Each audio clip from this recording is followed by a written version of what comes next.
इतना सुंदर जीवन, इतनी सुंदर प्रकृति, इतना सुंदर परिवेश किस कारण से दिया?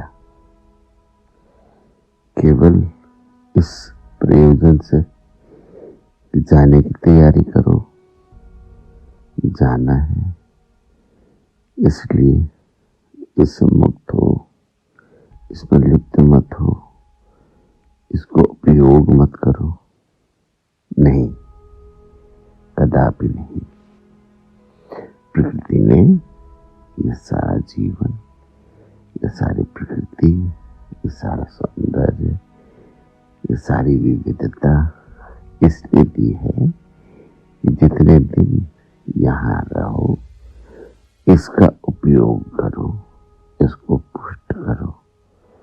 जितने दिन यहाँ जितनी चेतनाओं को रहना है, उतने दिन उतनी चेतनाओं को व्यवस्थित रूप से, पूर्ण रूप से, संतुष्ट रूप से, तृप्त रूप से रखो और रखने में मदद करो। एक चीज जो निरंतर चेतना में जगी रहनी चाहिए, साक्षी चेता केवल निर्गुणस्य, साक्षी भाव, साक्षित्व चेतना में जगा रहे कि ये क्षण भर को जीवन है, ये शाश्वत नहीं है। बस इतनी सी बात है कि ये सत्य नहीं है, ये शाश्वत नहीं है, लेकिन यहाँ पर रहना शाश्वत नहीं है, यहाँ रहना है क्षण भंगुर। ये सत्य शाश्वत नहीं है कि यहाँ पर रहना शाश्वत है, ये नहीं शाश्वत है। लेकिन जितनी चेतनाएं, जितने शरीर यहाँ आते हैं वो क्षण भंगुर जीवन के लिए आते हैं। ये सत्य शाश्वत है। इस सत्य का साक्षात्कार करके, इस सत्य का साक्षात्कार जैसे ही होगा वैसे ही ये अनुभव होगा।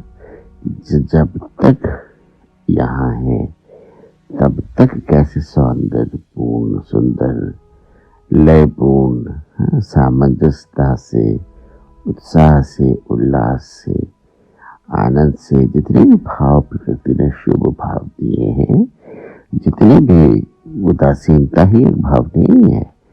उदासीनता तो परिणाम है इस शाश्वत सत्य अनुभव का कि यहाँ रहना शाश्वत नहीं है, जाना है। लेकिन वो एक क्षणिक भाव है।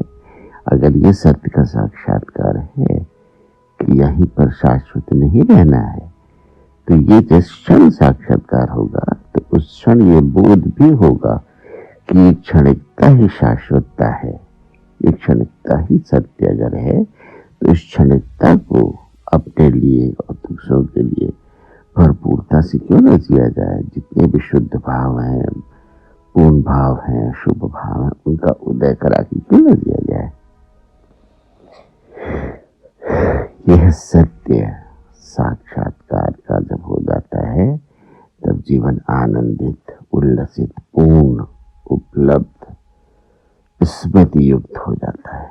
तब आदमी का सारा कर्म जो भी इस क्षणिक क्षणभंगुर जगत में वो करता है वो सब उल्लास से, उत्साह से, आनंद से, केवल उदासीन सत से नहीं, उदासीन शैक्षणिक भाग है, उसको उतना पूर्णता से, ओवरफ्लोइंग ढंग से, ओवरवेलमिंग ढंग से, एंथुसियास्टिक ढंग से स्वयं के लिए जीता है।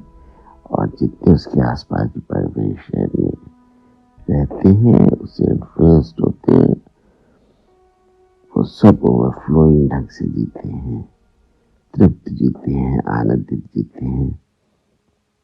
यही जीवन का सत्य है। इसी सत्य के साथ जीने से प्रकृति का प्रयोजन सिद्ध होता है। प्रकृति ने जिस लिए यहाँ भेजा है, उत्साहित, उल्लसित, आनंदित होने के लिए भेजा है, उसके अनुभव के लिए भेजा है, उसको शेयर करने के लिए भेजा है, उसको मल्टीप्लाई करने के लिए भेजा है। जीवन क्षण भंगुर तो है ही, थोड़े दिन के लिए रहना है, फिर शरीर चला जाएगा। ठीक है, कोई बात नहीं, लेकिन जब शरीर जाएगा, लेकिन जितने दिन यहाँ रहेगा तो उतने दिन आपके आसपास जो लोग हैं, आपकी चेतना जो है, इस दौर को कितने शुभ भाव में, कितने उल्लसित भाव में, कितने पूर्ण भाव में, कितने तृप्ति के भाव में जिए और दूसरे को जीवन के जीने के लिए प्रेरित करें। साक्षी चेता के लोग, वो साक्षी भाव जिस जीवन की क्षण भंगुरता की शाश्वतता को अंदर जगाए हुए, उस जगी हुई चेतना के साथ जब उल्लसित पूर्ण आनंदित जीवन जिएंगे, वही जीवन का सार है, वही अमृतत्व है, वही शाश्वतता है, वही जीवन भर की क्षण भंगुरता को शाश्वत बनाता है। जब शरीर रहता है, उसके पहले भी उसके बाद भी, यही अंतिम सत्य है, शाश्वत सत्य है। इसको पालन करने से जीवन उल्लसित और आनंदपूर्ण हो जाएगा, अपने लिए भी और सबके लिए भी। जितने लोग आपके संपर्क में आते हैं, आपके शरीर रहते हुए भी और आपके शरीर जाने के बाद भी, यही सत्य है, यही शाश्वत